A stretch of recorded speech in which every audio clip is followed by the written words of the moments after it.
Welcome to Psychology of Humans. Today we're exploring the work of Melanie Klein, the psychoanalyst who opened the door into the emotional world of infants, mapped the origins of anxiety and love, and reshaped how we understand early development. Where Freud saw childhood as a distant memory reconstructed through adult analysis, Klein believed the unconscious mind of the child is active from the beginning, rich, emotional, and powerful. Her discoveries changed psychoanalysis, influenced attachment theory, and shaped the entire field of child psychology. Let's begin.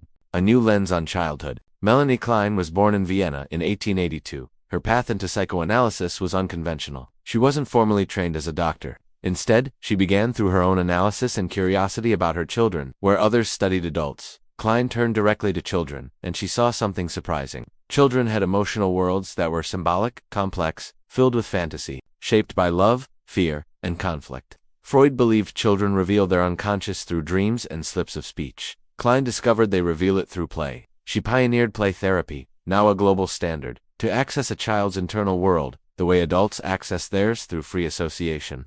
Play as a language. In Klein's office, toys weren't entertainment, they were words. A child expressing fear might show it through a tiny soldier, a destroyed house, a broken doll. The symbols children used reflected their deepest anxieties and desires. Klein argued that the child isn't a blank slate waiting to be shaped. They are born with impulses, fantasies, fears, longing for connection. Their earliest relationships, especially with the mother, create the internal blueprint for how they experience the world. This was radical. She was saying that psychoanalysis begins in infancy.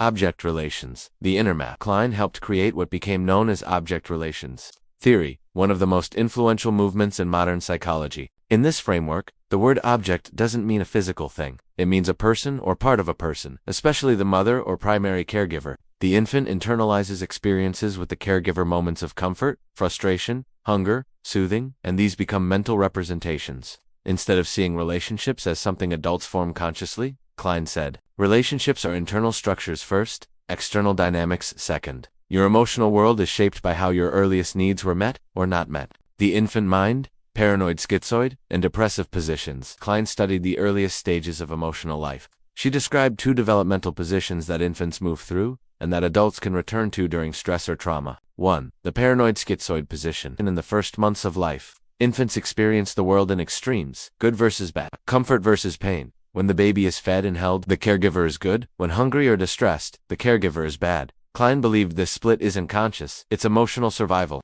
The infant cannot integrate contradictory feelings yet.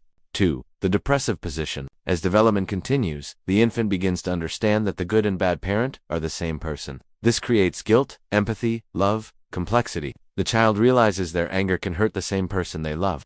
This is the birth of emotional integration, the capacity to hold mixed feelings. Klein believed we move between these positions throughout life. Under stress, adults may regress into black and white thinking. With maturity, they return to integration, love, hate, and wholeness. Klein's work focused on something most psychologists avoided, the emotional conflict of loving someone you also depend on. Infants love their caregiver, but they also rage when needs aren't met. That tension between love and frustration is the foundation of adult relationships. Klein argued that real psychological growth means accepting. People are not perfect, love includes frustration. Relationships are complex. We can care deeply even when angry. This was a move away from Freud's emphasis on sexual drives and toward the emotional stability provided by relationships.